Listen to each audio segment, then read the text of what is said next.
El mes de enero de este año, pues el curso lo inauguró el profesor Jorge Mira y curiosamente lo presenté yo. Tenía que presentarlo a otra persona que está aquí presente, pero no pudo.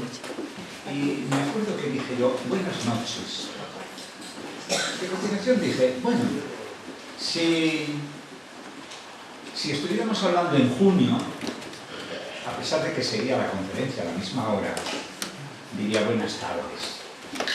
Porque algún día habrá que hacer una conferencia de divulgación de por qué los días son más cortos, los días son más largos a lo largo del tiempo y cosas así. Terminamos las sesiones del Ateneo correspondientes a este curso y bueno, siempre da un poquito de pena, un poquito de nostalgia, pero también bastante alegría cuando miramos para atrás y vemos lo que hemos hecho.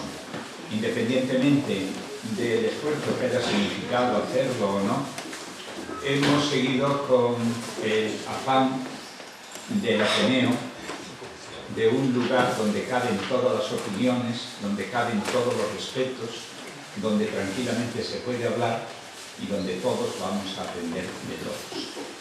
Hoy la sección de ciencias vuelve a traer una conferencia y un conferenciante de divulgación científica y a todos los miembros de la sección de ciencias nos pareció que el presentador ideal sería el profesor Jorge Mira, a quien todos conocemos porque ya pasó por aquí y además dejó muy buen recuerdo. Entonces, como no es plan de que yo hable más, ya le doy la palabra a ellos dos. Bienvenidos y presentes esta casa. Jorge, tú nos hablas de conferencia. Moitas grazas, don Emilio. Boa tarde a todos. Daquela era boa noite, cando comenzamos o curso, o ano. Isto é algo que demostra que a Terra vaise movendo e vaise cambiando na súa colocación respecto ao Sol. Algo moi bonito, moi fantástico que fai, por certo, que durante un par de meses ao longo do ano o último sol pôr da Europa continental se produce na Costa da Morte. Pero, hoxe vimos a falar de algo que ten que ver con iso, en certo modo, que é, da beleza das leis que explican como funcionan as cousas que hai. Que mellor persoa para facelo que o conferenciante que hoxe temos con nós. Eu, cando vou a este tipo de cursiños que se fan para comunicar con efectividade as cousas, sempre che din que diante de nada debes deixar claras tres ideas. Bueno, pois eu quero deixar tres ideas do conferenciante. A primeira, que é unha persoa moi lista. A segunda, que é unha persoa que traballa coas principais figuras mundiais da súa especialidade, que están en contacto con eles en pé de igualdade. E terceiro, que escribe como os santos e conta as cosas como os santos. E agora vou debullar unha vez desas tres ideas. Ele é do Moano, somos nosotros do 68, é argentino, como poderán ver cando empece a falar. Ainda claro, tivo unha vida bastante itinerante, mesmo tivo unha crise de identidade na súa mocidade, porque ia a panxeñeiro, pero decatouse o seu talento interno, que o ten moito, fixolle como as cabras tirar o monte, e por aí a cabra o monte era física. Así que, presentouse ás probas de selección dun centro que posiblemente sexa o centro de máis elite científica en Sudamérica, que ademais está fundado por un galego que é da parte de Ribeira, me parece. Creo que é da parte de Ribeira. O Instituto Balseiro, que foi un pouco o embrión do proxecto atómico argentino na época de Perón.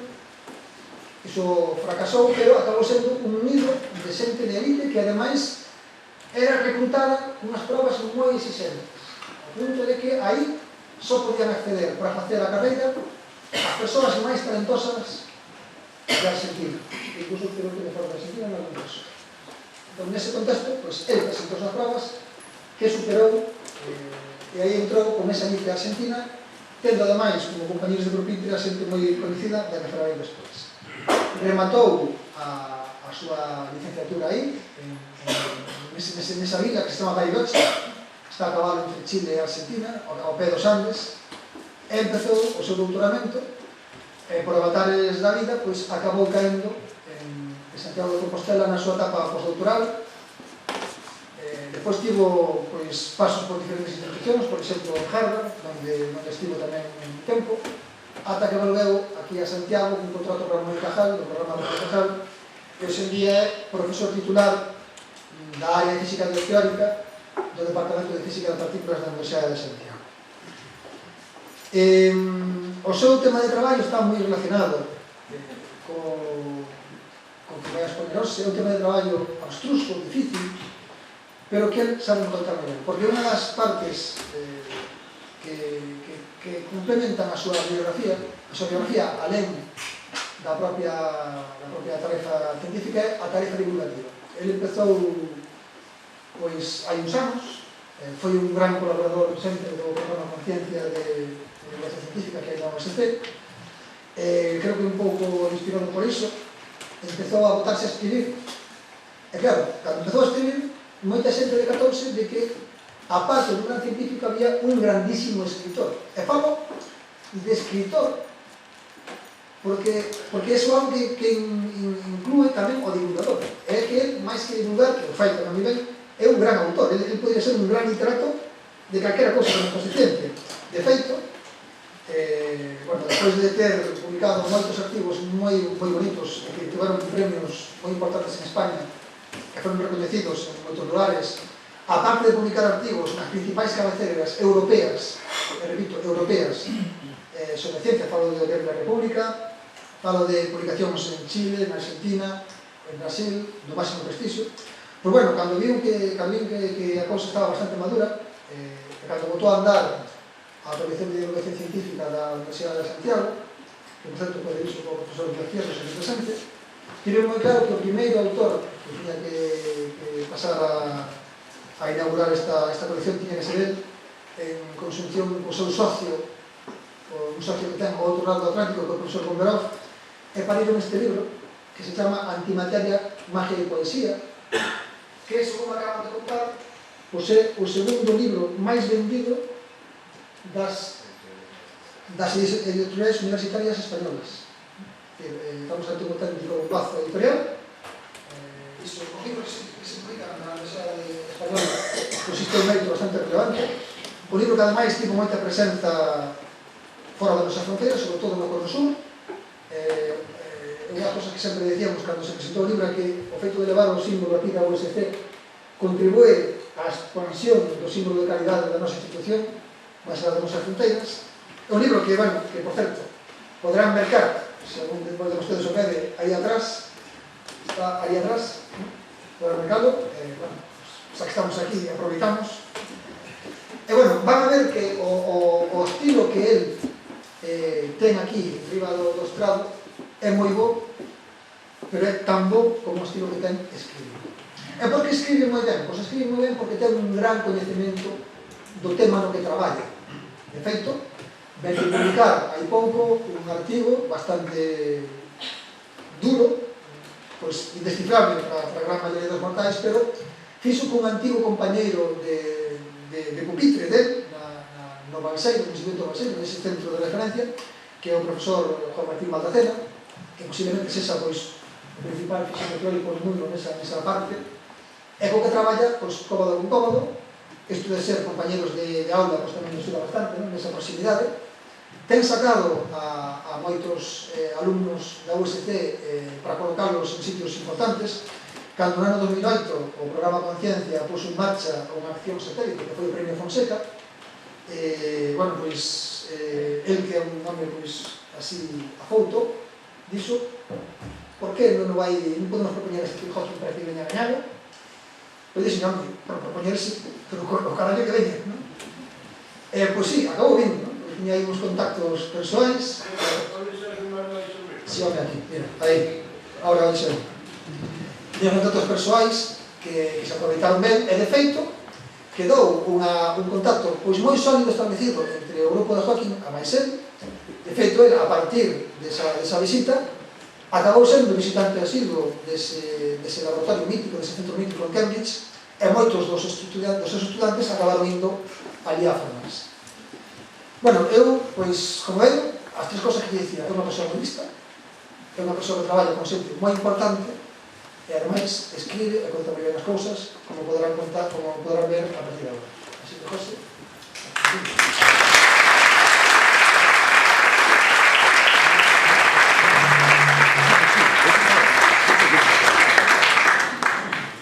muchas gracias. ¿Se me escucha atrás? ¿Sí? Doy cuenta de que está funcionando. Voy a hablar de pie porque no puedo hablar sentado, tengo que mover un poquito. Bueno, quiero agradecer la invitación para hablar aquí. La verdad es que estoy bastante impresionado por ver el salón totalmente repleto, siempre una gran responsabilidad. Espero que no poder hacerlo bien. Eso por una parte. Bueno, Jorge obviamente exagera muchísimo y me hace sentir, me hace ruborizar, pero como por suerte no está muy cerca, no lo puedo ver. Bueno, yo quiero contar lo que este título tan sugerente, que algunos me lo han comentado, efectivamente lo es. Quiero comentaros un poco sobre la discreta belleza del universo y sus leyes. Preparando la charla me di cuenta que verdaderamente para hacerle justicia al título necesitaría que tuvieras paciencia y estéis aquí sentados unas 8 o 10 horas, calculo yo, para poder verdaderamente mostrarlas, porque las leyes de la naturaleza tienen algunas complejidades que aun cuando uno apele a metáforas para expresarlas, pues requiere un poquito de trabajo. De hecho, como yo quiero hacer un canto a la belleza de las leyes de la naturaleza, no voy a diferencia de lo que es estándar en las charlas de divulgación, va a haber algunas ecuaciones en las transparencias. Las ecuaciones van a ser muy simples y voy a tratar de que, sobre todo, de leerlas como quien leería si os mostrara una partitura, y aunque uno no sepa leer música, tratar de explicar cosas que creo que se alcancen a ver en la partitura, aunque uno no pueda leerla técnicamente. Vais a ver que una ecuación, cuando uno la mira con calma y trata de leerla en lenguaje coloquial, obviamente hace falta la matemática para poder llegar un poco más lejos con las ecuaciones, pero se puede explicar a nivel coloquial viendo la ecuación, viendo qué entra en la ecuación y cómo entra, y espero poder iros convenciendo de que hay un criterio de elegancia y de belleza que el universo, la verdad que, satisface. Dejadme empezar por una pregunta. La verdad que si alguien quiere hacer alguna pregunta mientras estoy dando la charla, yo no tengo ningún problema, estoy encantado. Si veo que se desmadra la cosa, pues os pido que me dejéis acabar. Pero como sé que en cada transparencia puedo quedar hablando media hora y como buen argentino verborrágico lo puedo hacer, prefiero que si en algún momento algo que pretendía contar, me olvidé de contarlo porque me fui por las ramas de la transparencia anterior y entonces os habéis perdido, prefiero que me hagáis una pregunta que me reconduzca al buen camino. Hace 60 años y unos pocos días, había transcurrido pocas semanas desde que Einstein había fallecido, un psicoanalista francés, Jacques Lacan, se hacía esta pregunta. Él daba seminarios en la École Normale Supérieure todas las semanas y el 25 de mayo del 55 hizo esta pregunta a los que un hombre que siempre hablaba para auditorios muy llenos y preguntó ¿por qué no hablan los planetas? Probablemente estaba algo influido por la reciente muerte de Einstein, que me imagino que habrá sido una noticia importante en aquella época. Bueno, la pregunta parece un poco tonta. La gente se quedó, a Lacan se lo escuchaba, no se le hablaba, sino que se le escuchaba. Y Lacan dijo lo siguiente, dijo, los planetas, no hablan porque no tienen nada que decir, también porque no tienen tiempo, pero sobre todo no hablan porque se los ha hecho callar. Y eso es una frase muy interesante y profunda, porque ¿qué quiere decir Lacan cuando dice que se los ha hecho callar? Se refiere, creo yo al menos, que se refiere a este caballero británico de unos siglos atrás, Isaac Newton, que al escribir, lo que veis aquí es la manera de demostrar que la ley de gravitación universal que Isaac Newton escribió en 1687 cuando escribió su libro Los Principios. ¿Qué quería decir Lacan cuando decía que los planetas se han quedado mudos? Quiere decir que antes de que existiera esta ley, que yo la escribí concretamente para el Sol y cualquier planeta, le indica una vez que uno escribe esta ley y que verifica que los planetas satisfacen esta ley, la fuerza que el Sol ejerce sobre el planeta, que es la que dicta esta fórmula que ahora voy a comentar un poco, el planeta que hasta 1687, si me permiten la libertad poética, vivía a sus anchas y hacía lo que quería, e incluso le hablaba a la gente, existía la astrología, la gente creía que los astros nos podían hablar y se podían acomodar para darnos algún tipo de mensaje. A partir de este momento, Newton lo obligó a los planetas a que, como si fueran vagones de tren infantiles que se meten en sus rieles y de allí no van a salir más. La Tierra y todo el resto de los planetas del sistema solar, y mucho más tarde descubrimos que hay sistemas solares hay cientos de miles de millones. En todos ellos los planetas ya no tienen libertad de hacer lo que quieren. Se ven obligados, ya no nos dicen nada, ya no pueden tener ningún mensaje codificado ni oculto, porque lo único que hacen es muy obedientemente hacerle caso a lo que Newton les dijo. Se van a mover como indica esta ley. Esto es interesante porque esto es algo que vale para la ciencia en general. La ciencia tiene este punto seductor y fascinante, pero también frustrante en un punto. Cuando evidentemente la ciencia y la magia son dos caras de una moneda, pero cuanto más sabemos de las cosas, menos libertad hay para que esas cosas hagan lo que quieran, o para que alguien nos diga que esas cosas hacen lo que quieren. Bueno, esta es la ley de Newton, de gravitación. Esto es la fuerza. Todos habéis visto en el colegio que la fuerza es la masa por la aceleración. Entonces lo que dice Newton estableció esta ley, que la fuerza entre cualquier par de objetos con masa, por ejemplo el Sol y un planeta, es proporcional a la masa del Sol, proporcional a la masa del planeta. O sea, cuanto más pese el Sol, mayor es la fuerza, cuanto menos pese, menor. Y es inversamente proporcional al cuadrado de la distancia, frase que seguro que todos se acuerdan del secundario, uno se va a aprender de memoria para repetir. ¿Qué quiere decir esto? Quiere decir que si yo me alejo al doble de distancia del Sol, la fuerza es más pequeña, y cuanto más pequeña es, como va con el cuadrado, 2 al cuadrado es 4, la fuerza es un cuarto, digamos, de la que era antes si yo me alejaba del planeta donde estaba.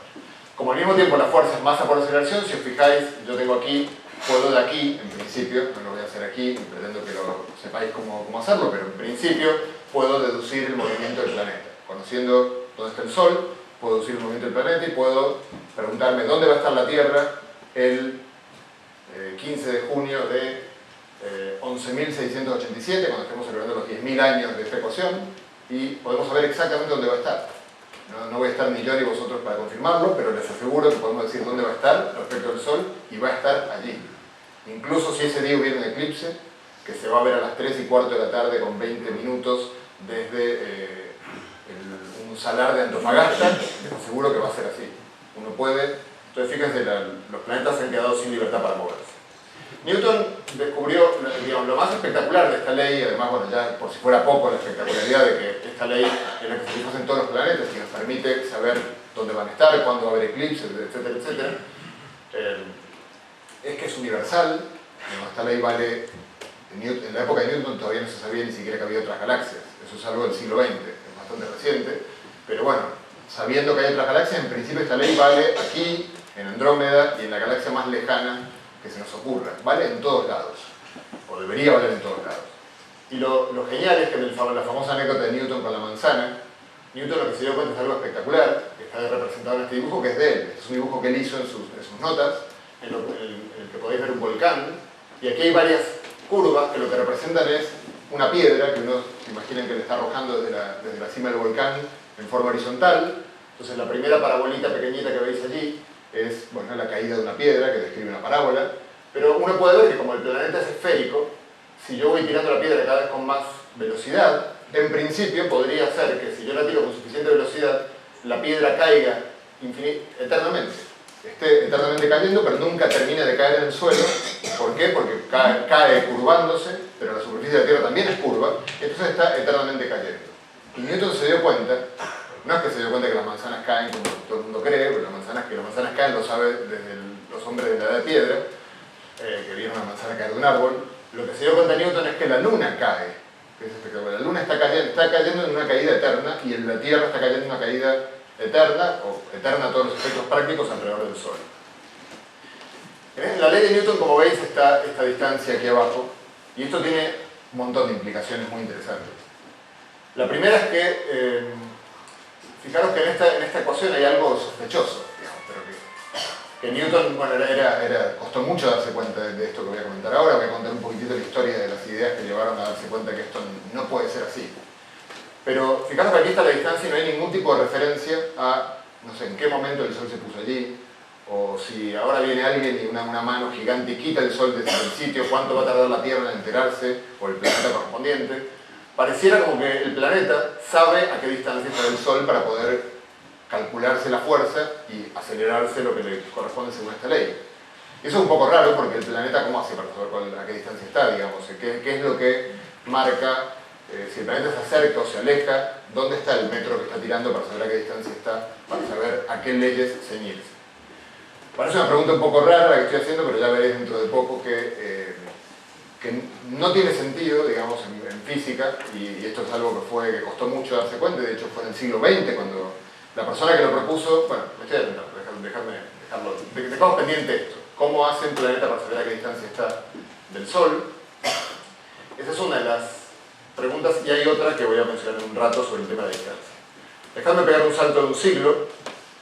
En el siglo siguiente, este señor, Coulomb, se puso, desde los griegos que se sabía que existía el concepto de carga eléctrica. Los griegos ya notaron que cuando se frotaban una barra de vidrio de ámbar con cuero, por ejemplo, y lo hacían con dos barras distintas, estas se repelían, y luego había otras con las cuales se atraían. Entonces observaron que existía un comportamiento muy extraño, que ellos pensaban que era un fluido que se pasaba de una sustancia a la otra, y que entonces la naturaleza quería estar en equilibrio, y por eso la atracción o la repulsión era para recuperar el estado inicial que tenía ese fluido. Digamos, así que la noción de carga eléctrica y de que existe una fuerza de repulsión o atracción debido a la carga eléctrica se conocía desde los tiempos de los griegos, pero claro, los griegos no podían escribir una ecuación así porque no existía la matemática suficiente para hacerlo. Una buena parte de la matemática que dio lugar a esto la escribió el propio Newton. Newton tuvo la genialidad de que no solo descubrió las leyes del movimiento, SF igual a M por A, y la ley de gravitación universal. Cualquiera de las dos contribuciones ya le bastaban para ser un genio de la historia, digamos, de su milenio, sino que además inventó la matemática para poder, con esa ecuación, resolver cuál es la trayectoria del planeta. Bueno, Coulomb encontró esta ley para las cargas eléctricas, y en la que les pido, digamos, por más que no estén muy acostumbrados a ver ecuaciones, notaréis alguna semejanza con la anterior. No sé si hace falta que vuelvan, creo que no. Fijaros que la ley es idéntica. Tiene también de vuelta la distancia al cuadrado. Estos son dos cargas eléctricas, Q1 y Q2. Imaginaros como si fuera, por ejemplo, en lo que hoy sabemos que es un átomo. Tengo la carga que está en el núcleo y la carga del electrón. Es como el Sol y un planeta. Pues la fuerza con la que se atraen el núcleo y el electrón es idéntica a la ley de la gravitación universal. La carga de uno por la carga del otro partido por la distancia al cuadrado, y aquí adelante un numerito que antes era la constante de Newton, ahora es otra constante que no importa. Bueno, sí, déjeme darle un nombre. Esta constante se llama permitividad del vacío y va a ser importante dentro de muy poquito. Entonces nuevamente tenemos una fuerza cuyo comportamiento es idéntico al anterior. De vuelta yo podría escribir esto igual a M por A y resolver y saber cómo se mueven todas las cargas eléctricas que a mí se me ocurren. Pongo esto igual a M por A y resuelvo la ecuación, lo que se llama la ecuación de movimiento. Algo interesante es que ya en la época de Coulomb, poco después de Coulomb, alguien se dio cuenta que una forma conveniente de escribir esto era decir, bueno, si yo tengo una carga 1, una carga que le llamé Q1, y hay otra carga Q2, y esta es la fuerza que sienten las dos, puedo por un momento pensar en la carga Q2 como la responsable de la existencia de algo que hace que la carga Q1 se quiera mover para un lado o para el otro. Entonces a eso se le puso el nombre de campo eléctrico, pero en principio fue un nombre, fue para simplificar esta fórmula, decir, bueno, mira, todo lo que depende de Q2 lo llamo E. Y Q1, entonces cuando pongo Q1 en presencia de Q2, se va a mover. ¿Por qué se va a mover? Porque Q2 genera esta cosa que se llama E, que es todo lo que aparece en esta ecuación que no es Q1, digamos. Eso se llama campo eléctrico, y al principio se lo pensó como un artificio, simplemente para poder escribir algo más elegante, más cómodo, que también permitía hacer algunas analogías con el caso gravitatorio, aprovechar un poco mejor el hecho de que esto es igual que la fuerza gravitatoria. 3 años después de que Coulomb escribiera, este año es el año en que escribió la ecuación de la ley de Coulomb, otro señor, italiano, pero que todos creemos que es francés, porque se lo conoce como Lagrange, Joseph Louis Lagrange, pero en realidad se llama Giuseppe Lagrange, hizo algo que déjenme comentarles, porque recuerden que esta charla va de las leyes del universo y su belleza. La ley de Newton, voy a tratar de convencerlo de que no es muy bonita, que digamos, porque tiene todas estas arbitrariedades de cómo hace un cuerpo para saber que el otro está en el sitio en el que está. En cambio, Lagrange se dio cuenta de que era posible escribir las leyes de Newton, exactamente las mismas leyes, con un lenguaje absolutamente distinto. Y déjenme decirles cómo era el lenguaje que usó Lagrange, y van a ver que es más bonito que el de Newton, sin ninguna duda, y además permitió, a veces cuando uno elige el lenguaje correcto, puede seguir más adelante que si tiene el lenguaje equivocado, aunque esté hablando de lo mismo. Eso, digamos, el lenguaje correcto permite a veces entender mucho mejor lo que uno estaba haciendo, que si uno estaba utilizando un lenguaje que, bueno, que claro, Newton tiene el mérito de haberlo creado, pero que en algún momento se vuelve como contra el creador. Lagrange lo que dijo es que en realidad no existe F, la fuerza que pone Newton, F igual a m por A, F no existe, creo que es F.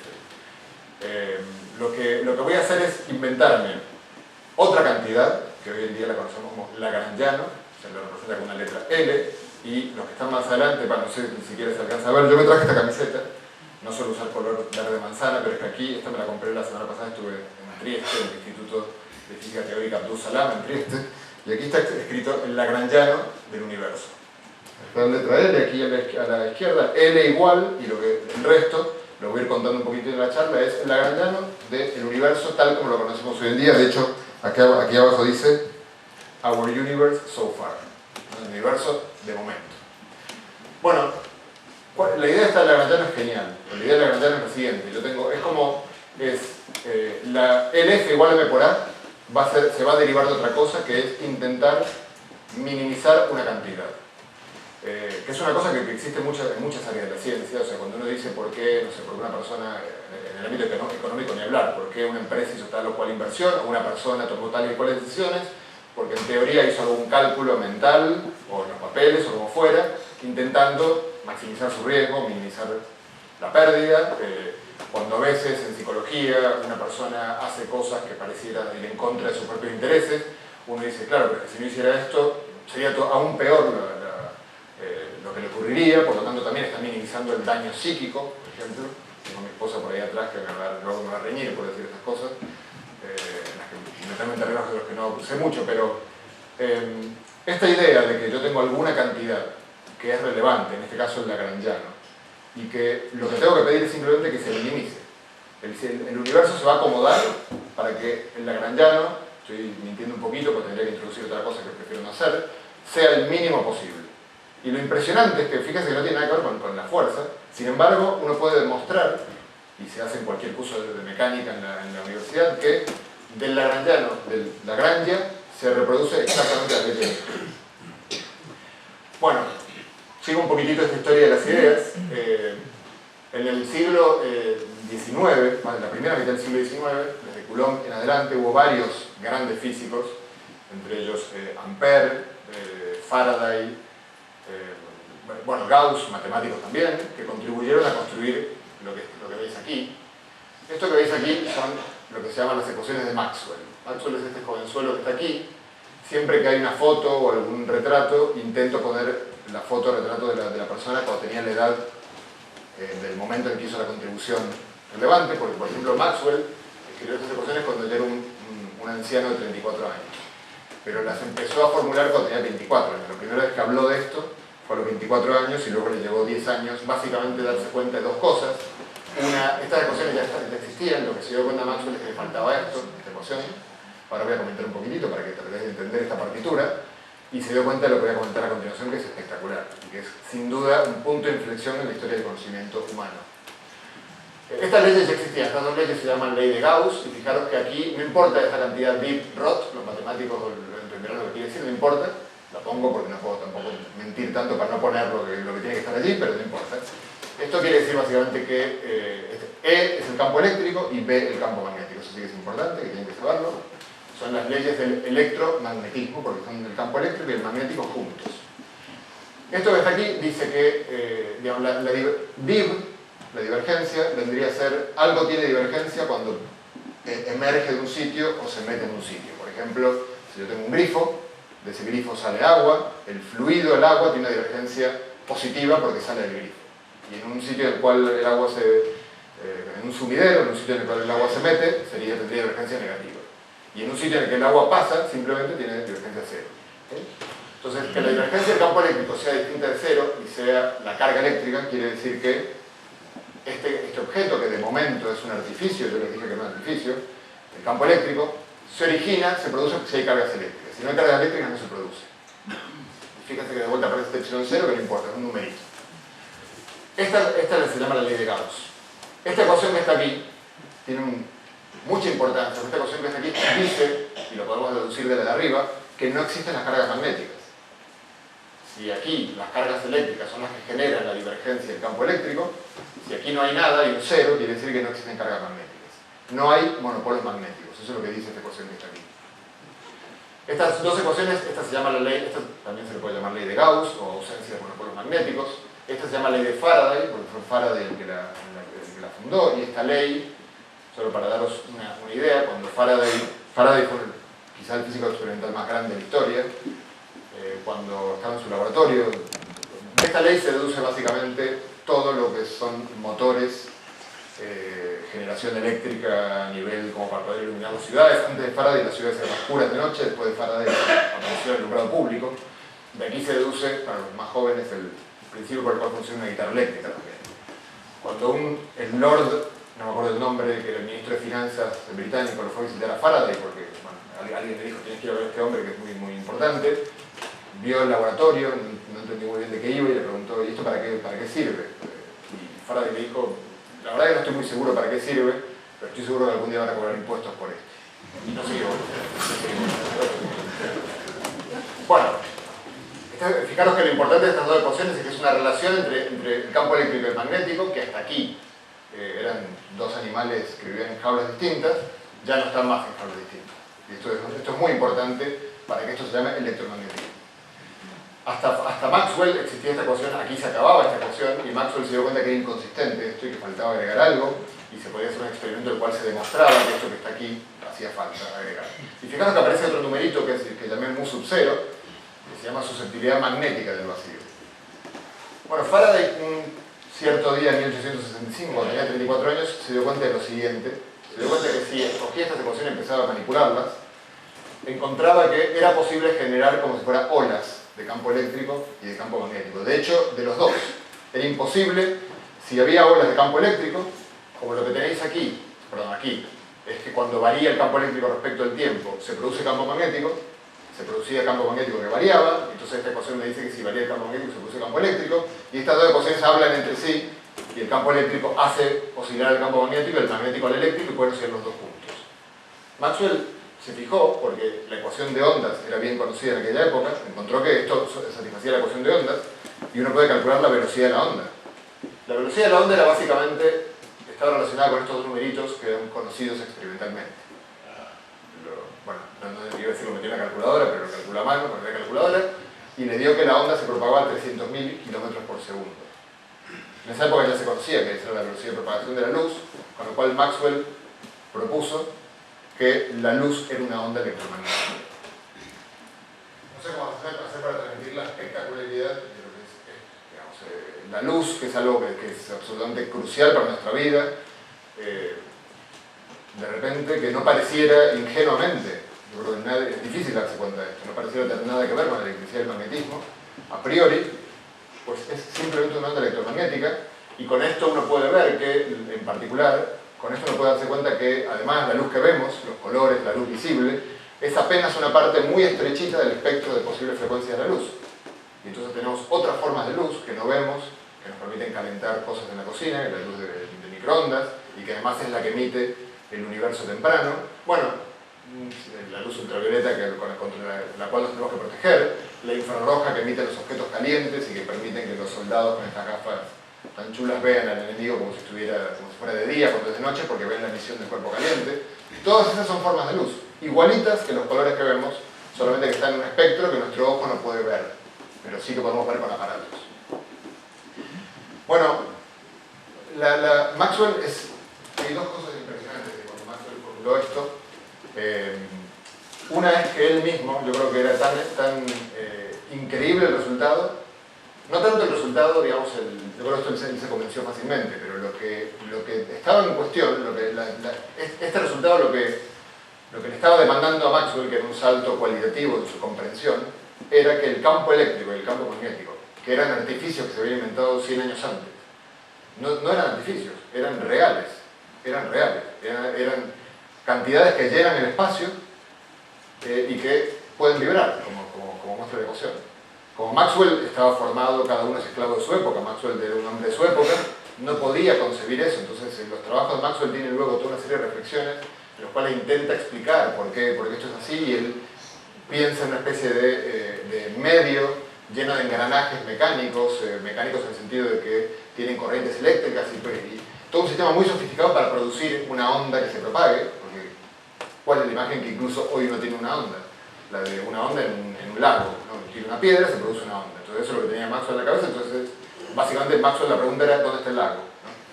Entonces como no había lago, obvio, él decía, bueno, pues hay uno que no lo vemos. Entonces hizo toda una teoría muy sofisticada de esto que luego se llamó el éter. Esto que llena el universo y que permite que la luz nos llegue de una estrella hasta nosotros, porque vaya a saber qué medio hay allí que está vibrando de una manera sofisticada, permitiendo que la luz se propague, como se propaga una ola en el mar. De hecho, Maxwell en el 1870, o sea, 5 años después de esto, dio un discurso en la Royal Society, en el cual hizo una especie de, un hombre muy prestigioso, del estado un poco de la física en la época, y no mencionó esto, no le pareció importante. Una cosa, además hablaba de un hombre muy modesto, que lo era también, pero no le pareció importante. Y sin embargo le pareció importante algo que es completamente absurdo. Cuando surgió la idea del éter, hubo muchísima gente que se le ocurrió, recordad, tenemos que ponernos en una época en la cual no se sabía que las moléculas, no había teoría atómica. Sin embargo, la noción de moléculas sí que existía, y hubo gente que dijo, ya sé, las moléculas deben ser nudos de éter.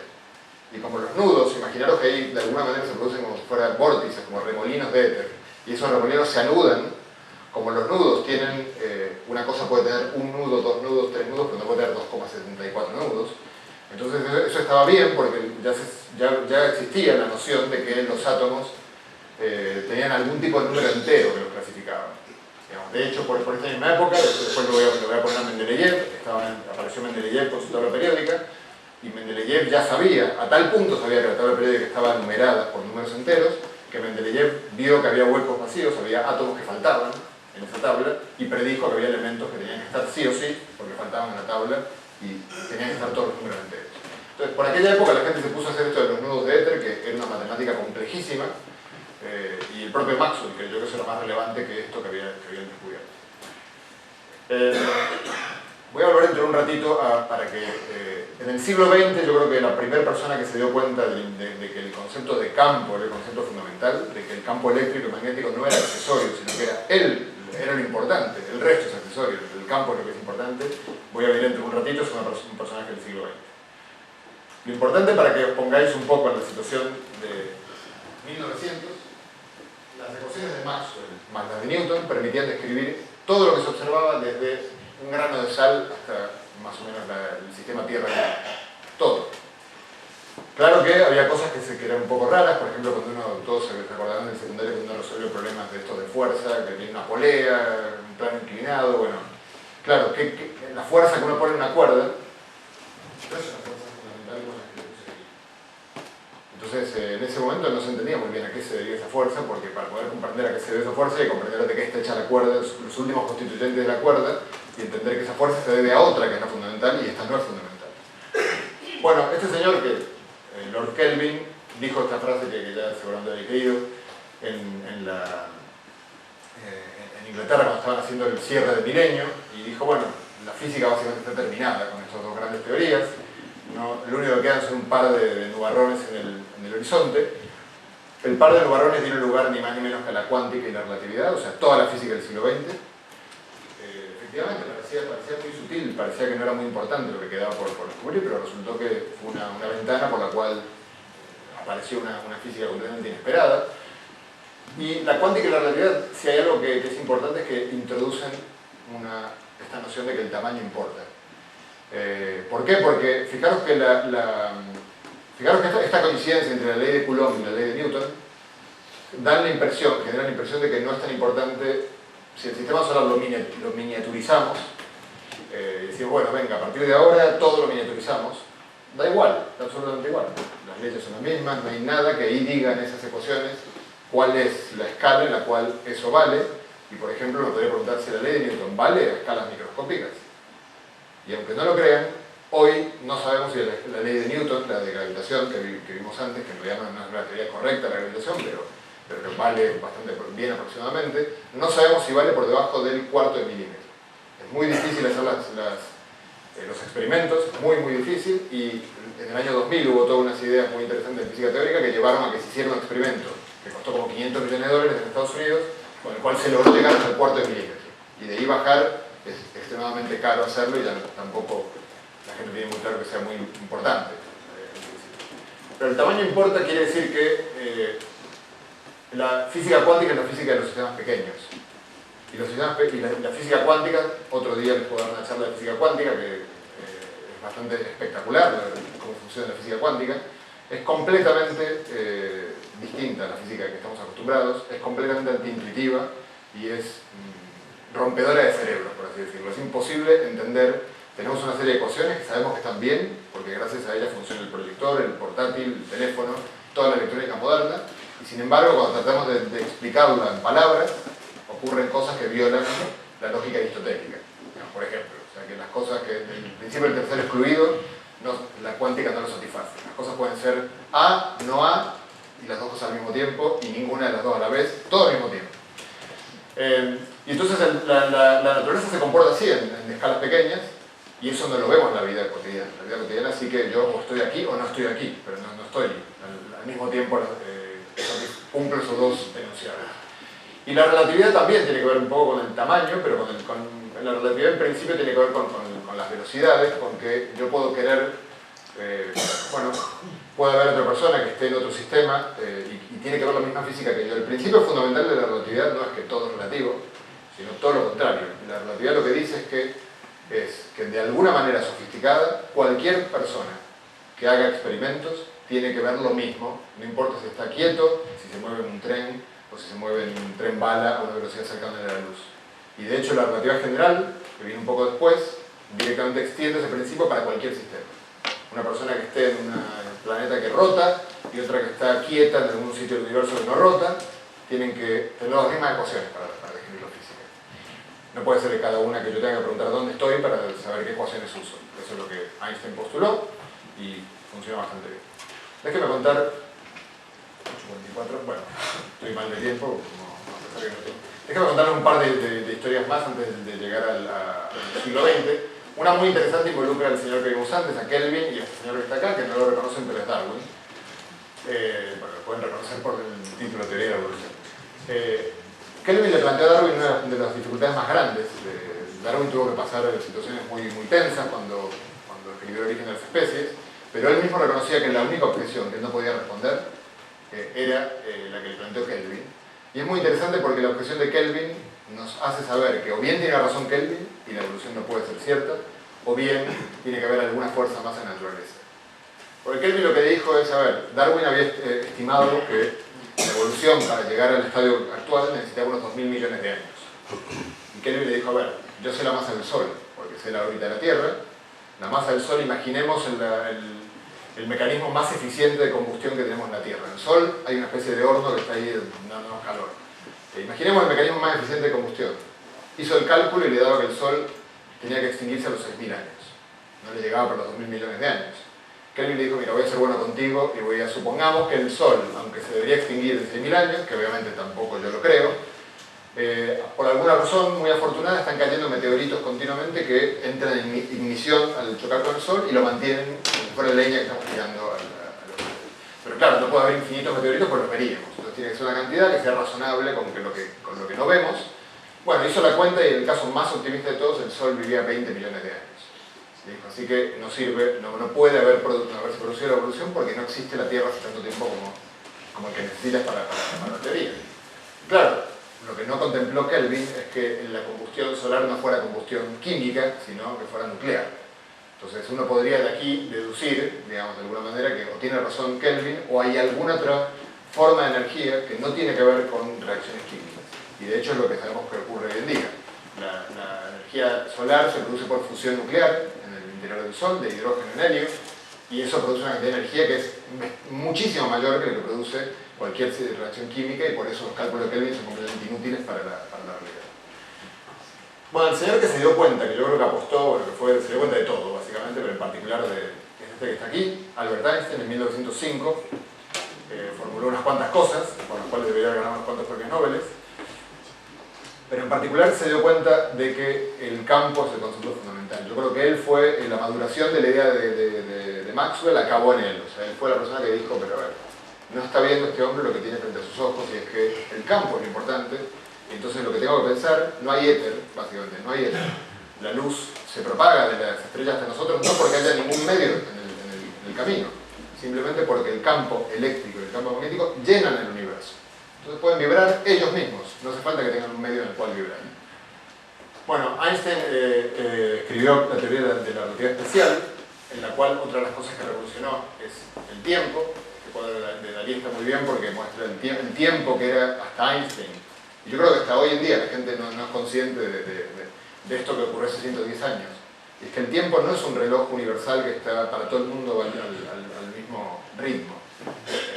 Einstein mostró que, de hecho, si hay dos observadores que se mueven a velocidades muy grandes el uno respecto al otro, el tiempo puede llegar a ser radicalmente distinto para uno que para el otro. Algo muy bonito que escribí aquí, perdón por la ecuación, es esta ecuación que está aquí, son las 4 ecuaciones de Maxwell escritas todas juntas. Y esto es todo el electromagnetismo. Y aquí, claro, este F que tiene estas dos letras griegas, mu y nu, tiene el campo eléctrico y el campo magnético, los dos están metidos ahí adentro. Y mu y nu, claro, para que estén los dos, mu y nu, si hacen la cuenta rápida, el campo, bueno, no importa, el campo eléctrico es un vector, tiene 3 componentes, mu y nu tienen que ir de 1 a 4. Si fuera de 1 a 3 no me llegan los números digamos, no me llegan estas cantidades para representar el campo eléctrico y magnético. Que tengan que ir de 1 a 4 es porque Einstein dijo el tiempo y el espacio, para decirlo en apretada síntesis, son lo mismo. El tiempo es una sofisticada forma del espacio. Entonces el tiempo entra junto con el espacio igual en esta ecuación. Aquí están el campo electromagnético, estas son variaciones del campo electromagnético, son iguales a las cargas. Lo que está a la derecha son las cargas o corrientes. Jorge se me va a enojar por este del área del electromagnetismo, pero esto, digamos, básicamente esto es el electromagnetismo. Esto. Todo un libro de electromagnetismo es aplicar esta ecuación, que es muy complicado, muy complicado. Es una ecuación mucho más difícil de lo que se ve así de lo que parece, pero básicamente aquí están todas las leyes del electromagnetismo y luego aplicar esto a distintos sistemas es lo que permite desde construir, no sé, fibras, bueno, no sé, todo lo que se les ocurre, digamos, que tenga que ver con la electricidad, surge de aquí. Bueno, los que están, me acabo de dar cuenta que así se me escucha, o sea que se me escuchaba antes. Los que están adelante pueden ver aquí, bueno, no se ve casi nada porque está en el mismo color, que aquí está F1. Aquí está F1. En realidad F1, algo que es precioso es que, pero que no voy a poder explicarlo bien porque es difícil este concepto, la matemática que en paralelo se venía desarrollando junto con la física, permitió entender que este F1 era una especie de curvatura, así como un tipo de tener que está, bueno, que está curvo, y si está curvo tiene curvatura, y si no está curvo la curvatura es cero. Este F1 es una especie de curvatura, pero no una curvatura en el espacio real, sino en un espacio abstracto. De hecho, este F1, déjeme decirlo, aunque nadie lo va a entender, pero no importa, es una especie de curvatura de un círculo. El electromagnetismo es una especie de teoría de la curvatura de un círculo, por decirlo de una manera un poco apretada. Ahora van a entender por qué lo menciono. Déjeme, antes de eso, pasar por las ecuaciones de Einstein de la relatividad. Esto vino a reemplazar las ecuaciones de Newton. Einstein mostró esta ecuación que es tan hermosa que alguien se tomó el trabajo de ir a esta foto real, no es Photoshop, esto es un cementerio de trenes en Bolivia, y alguien se tomó el trabajo no solo de ir a escribir la ecuación, sino que además la escribió con pelos de señales, con todos los factores aquí que son correctos y que los físicos teóricos no nos acordamos nunca, pues hubo alguien que fue ahí con el papelito para no equivocarse. Esta ecuación que está aquí, que es la ecuación de la relatividad general, lo que dice del lado izquierdo, esta R es la curvatura, esto es la geometría, la curvatura del espacio y del tiempo, es igual a la materia, la energía y la masa de materia que está curvando el espacio y tiempo. Esta ecuación, por decirlo de forma coloquial, lo que dice es que la masa curva el espacio y luego se mueve según la curvatura que el espacio, de ese espacio curvo. Entonces el planeta que se mueve como esclavo de la órbita que Newton descubrió, no es que se mueva porque está calculando todo el tiempo su distancia al Sol. Fijaros que este es un salto conceptual espectacular, porque en la teoría de Newton es un poco absurdo. Se está moviendo la Tierra y todo el tiempo debería tener alguien que está midiendo. Oye, que ahora estoy a tal distancia del Sol para volver a calcular la fuerza en la que estoy. En cambio, lo que nos dice Einstein es no, el Sol está puesto en una especie de tela elástica, que es el espacio-tiempo, curva el espacio-tiempo, y luego la Tierra se mueve por donde puede, que es básicamente como si fuera una bolita que se mueve por una sábana curva. ¿Por dónde va? Por donde la sábana curva le permite ir. Y punto. el concepto es muy complejo porque la sábana curva no es espacial, es espacio-temporal. Así que cuando uno se lo pone a pensar un rato y en cuatro dimensiones, es un poco difícil de imaginar, pero bueno, la idea esta de una sábana tensa, hundida por masas, está bastante bien, funciona bastante bien para entender cómo va. Bueno, déjenme ir rápidamente voy a ir a lo... Bueno, esta teoría, que es la teoría de la relatividad general, es la que explica, hoy sabemos que explica desde el cuarto de milímetro hasta lo más grande que hemos podido ver del universo.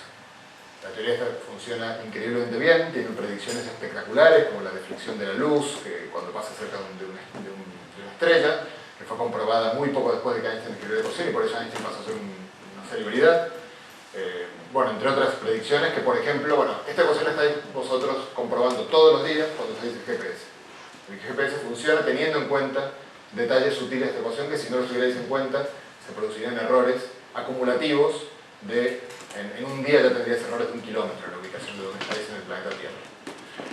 Déjenme irme hacia lo pequeño, un segundito. Entonces, hacia lo pequeño, primero les recuerdo a estos señores Mendeleev, esta es la tabla periódica, que no, Mendeleev no la tenía tan completita, pero ahora ya sabemos que tiene todos estos átomos.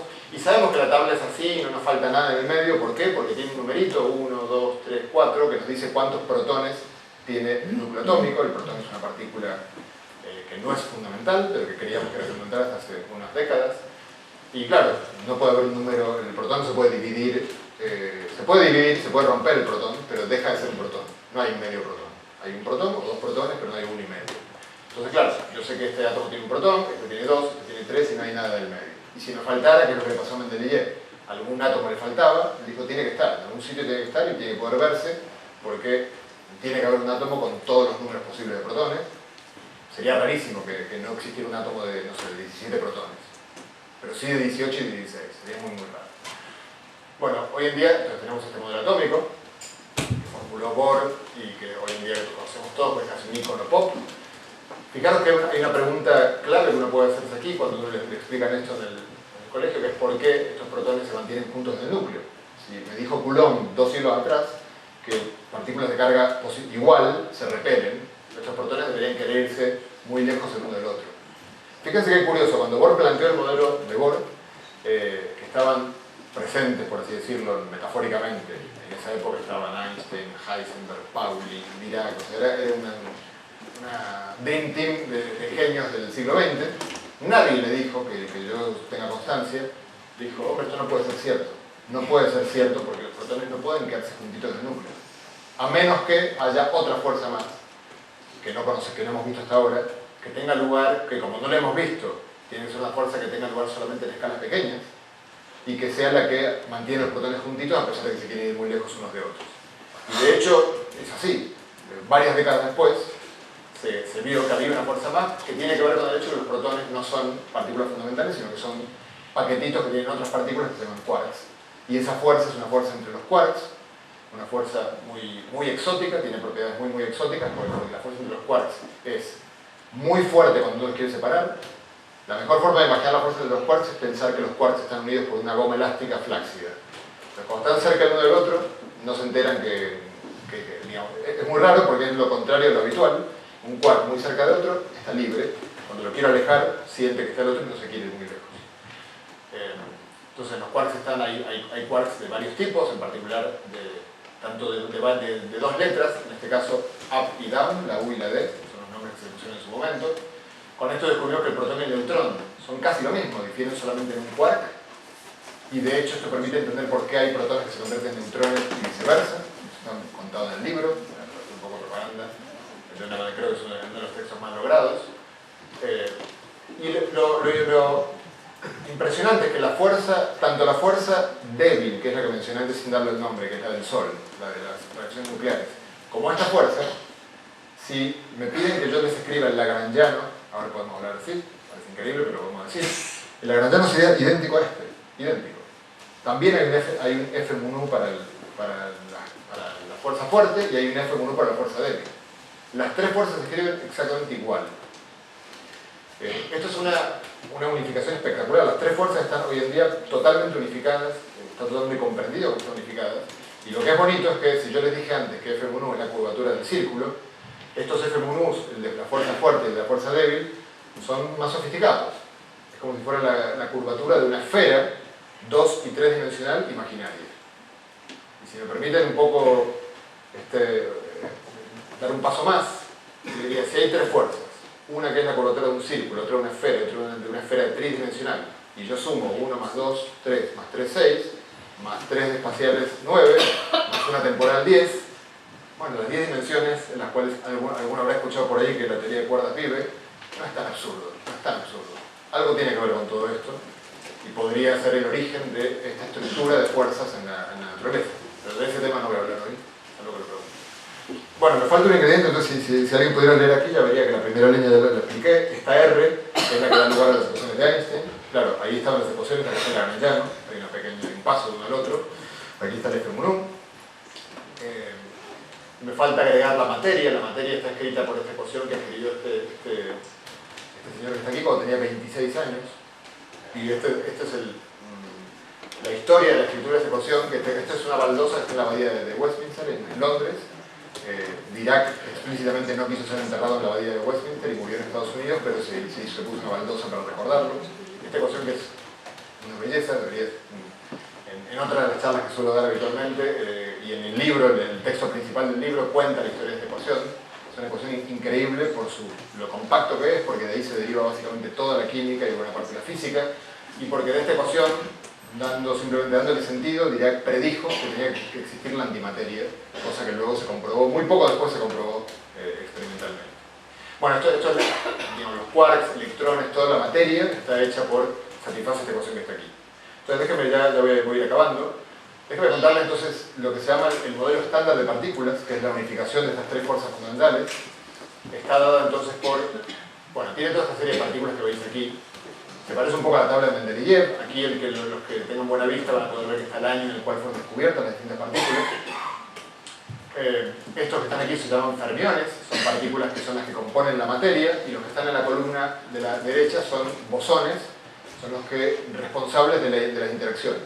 Fíjense que esta idea es mucho más bonita que la de otro, porque aquí cuando un electrón se entera de que hay otro electrón cerca y se aleja, repelido por el otro electrón, no porque tiene un metro y calcula la distancia y aplica la ley de Coulomb, sino porque un electrón le pasa al otro un fotón, esta partícula que está aquí, una partícula de luz. El otro la recibe y se la devuelve como si fueran dos jugadores de tenis, que si está jugando Nadal contra Djokovic, y cada uno siente la responsabilidad de devolverle la pelota al otro y no marcharse cuando el otro le acaba de tirar la pelota, pues están obligados a estar juntos. Aunque se odien, están obligados a estar juntos porque tienen la responsabilidad de devolver la pelota al otro. Eso es lo que pasa con las partículas fundamentales. Se intercambian una pelotita y lo que las obliga a estar en relación una con la otra. Aquí ven, este es el fotón, que es la luz. Estos son dos primos gordos de la luz, que se llaman los bosones W y Z. Estas fueron descubiertas en Europa. También siempre es bonito recordar para el orgullo europeo que a veces está por los suelos, porque por muchas cosas que ocurren que motivan que está bien que esté por los suelos, pero bueno, hay cosas que también motivan para que el orgullo europeo esté en alto. Todas estas partículas que son las de las interacciones débiles fueron descubiertas, y también el gluón en Europa, esto en Alemania y esto en Ginebra, en el SAR. Bueno, fijaros esta estructura de partículas. Esta estructura es en familias. Cada una de estas columnas es una familia de partículas. ¿Qué quiere decir que es una familia? Sería largo de explicar, pero en toda esta, si uno usa la simetría de este círculo, esta esfera que mencioné antes, que son imaginarios, pero que son los que le dan la estructura matemática a esta teoría, estas partículas como que están relacionadas entre sí. Aunque parezca increíble que aunque un electrón, que lo vemos todos los días, que está en todos nuestros átomos, no parezca tener nada con un neutrino, que es una partícula elusiva, que nos cuesta ver, etcétera, etcétera, son dos caras de la misma moneda, aunque cueste creer. Y hay interacciones de partículas en las que podemos verlos en acción. El electrón y neutrino son lo mismo. Hay ciertas interacciones que no se dan cuenta si están hablando con un electrón o con un neutrino. Bueno, fijaros que hay tres familias. Entonces uno podría, cada una más pesada. Esta es la más liviana, es la que compone toda la materia, todo lo que está en este salón en este momento, todo absolutamente está hecho por estas cuatro partículas. Pero luego uno en el laboratorio puede producir estas otras que son más pesadas y que se suele tener una vida, lo que se llama una vida media muy corta, desaparecen muy rápidamente. Una cosa muy bonita, un poco técnica, pero lo voy a comentar porque para que veáis que esto hay cosas muy interesantes detrás y hay gente muy lista, no yo, gente muy lista que hizo esto, yo solo lo único que hago es contarlo. Uno podría preguntarse, ¿no habrá una cuarta familia? Porque como en el LHC todos los días leemos que se ha logrado una energía un poco mayor que la anterior, entonces estamos viendo qué aparece en la física a energías un poco mayores. Y como E es igual a mc cuadrado, uno podría pensar que hay una cuarta familia que no puse en la tabla, porque tiene tanta masa que todavía no pudimos verla en el LHC. Eso es imposible, a menos que la teoría esté completamente mal, porque hay una observación muy ingeniosa que nos permite hacer ver algo que podemos medir en el laboratorio y que tiene en cuenta todas las familias que existen en el modelo estándar. Y si uno lo hace en el laboratorio, una pena que no tenga aquí, no puse la transparencia, uno puede ver, cuando uno calcula el número de familias, da 3 más menos 0,01, que es 3. El número de familias también tiene que ser un número entero, es 3. La otra pregunta es, ¿no será que las familias son más amplias y que hay un primo obeso que todavía no lo vimos porque es muy pesado? Esto es un resultado que me gusta más porque el otro es experimental, es teórico. Es casi imposible que suceda así. Hay una serie de ecuaciones que tienen que satisfacer, todas estas partículas tienen ciertas propiedades. Hay, en física cuántica, hay veces que hay una simetría, cuando uno dice un círculo y dice el círculo tiene simetría porque le puedo dar la vuelta y siempre es igual. Cuando uno introduce la cuántica hay veces que se rompen esas simetrías. Y a veces esa rotura es grave, uno no puede permitir computar. Entonces en el modelo estándar de partículas, impedir que haya ese tipo de lo que se llama anomalías con las simetrías de estas esferas que mencioné antes, que son todas abstractas, nos lleva a 10 ecuaciones algebraicas que tienen que satisfacer todas las propiedades de estas partículas. Y las 10 las satisfacen clavado. Digamos, las cargas eléctricas, el spin, todas las propiedades que tienen satisfacen clavado las 10 ecuaciones. Es, creo que imposible, yo no lo he probado, pero creo que es imposible agregar una partícula más, una quinta partícula, con una carga, una masa, un spin, etc., que satisfaga las 10 ecuaciones que ya se satisfacían sin ella. Así que lo más probable es que no haya más partículas, por lo menos con esta estructura, que las que veis aquí. No solo en una cuestión de tiempo, sino que aquí acabó la historia. Si es que está bien la teoría. Perdón, me faltó uno, que ahí aparece, que es Higgs, el bosón de Higgs, que lo hemos detectado también en Europa recientemente, en el CERN. El bosón de Higgs está un poco fuera de la tabla, por un lado porque estaba fuera de la tabla, y por otra parte porque es una partícula muy rara que tiene propiedades muy extrañas y que acabamos de descubrir hace 2 años, así que no, yo creo que todavía queda mucho por entender con el bosón de Higgs. Estoy acabando la charla, quiero que haya tiempo para la charla, para conversar. Déjenme mostrarles, aunque en un salto brutal, pero que tiene que ver con la belleza del universo, déjenme mostrarles esta foto que algunos conocerán, pero si no la van a ver, y quiero mostrarla simplemente porque esto también es un logro europeo absolutamente espectacular. Esta es una foto del universo, la foto más antigua que uno puede sacar del universo es cuando recién la luz pudo escapar del caldo que era al principio de las partículas, en las cuales la luz no podía salir porque era como una especie de persona tratando de salir de un estadio de fútbol que está lleno de gente y que no lo dejan salir. Cuando el universo se enfrió lo suficiente para que los electrones se acercaran a los protones y dijeran, ¿qué te parece, cariño, si hacemos un átomo? Y entonces dejaran pasar la luz entre ellos, en ese momento salió esta luz que es la que vemos hoy en día. Esta luz es la luz, lo que veis aquí son puntos azules y marrones, que son puntos un poco más calientes y un poco más fríos. Esto que veis aquí es todo el universo, toda la esfera que nos rodea.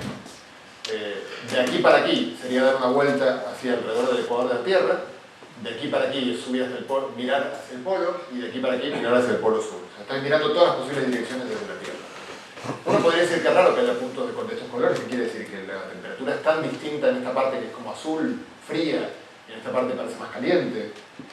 La diferencia de temperatura es de 1/10 milésima de grado, y está medida con esa precisión. Se conoce con esa precisión, es de 1/10 milésima de grado. Es increíble que se pueda medir la temperatura con esa precisión, es increíble. Hace muy poquito estuvo en el programa Conciencia Claude Cohen-Tanucci, que es alguien que fue uno de los personas que ha hecho las grandes contribuciones para entender cómo llevar un sistema de temperaturas inverosímilmente pequeñas, incluso muchas más pequeñas que esto que está aquí es la primera selfie del universo y es toda la información que tenemos. Esto no ocurrió cuando el universo nació. Esto ocurrió 380.000 años más tarde del Big Bang. Entonces, y no podemos ver nada más atrás. La luz de lo que ocurrió más atrás no nos llega a nuestros ojos. Entonces de aquí tenemos que aplicar deducción para ver qué pudo haber ocurrido más atrás. Aplicando la deducción de lo que ocurrió más atrás y las teorías que hoy en día podemos comprobar en el laboratorio, podemos llegar hasta fracciones de segundo antes del universo. De hecho, en el LHC podemos producir eventos que son micro Big Bangs muy poquito después del Big Bang en sí mismo. Bueno, esto es también un logro de nuestra especie, que a veces hacemos barbaridades, pero cada tanto hacemos cosas muy bonitas, que son fruto de colaboraciones internacionales, en las cuales hay mucha gente joven, y que creo que es bueno saber que esto existe, y que lo hacen gente que puede estar en esta. Bueno, déjenme acabar solamente con mi última transparencia. Esta charla iba de belleza, del universo. El universo en general, cuando vemos algún paisaje, vemos natural, es bello, como podemos ver aquí, en este dibujito. Se dan estas armonías entre los colores, entre las formas, que nos producen satisfacción a la vista, pero lo que intenté transmitir un poco en la charla es que hay otra forma de belleza que se superpone a esta, digamos, que también es interesante conocer, y es preguntarse cómo funciona todo, por qué el cielo es azul, por qué el río fluye como fluye, por qué el conejo come zanahoria, por qué está vivo, cómo se protege el sol, etcétera, etcétera. Bueno, muchas gracias.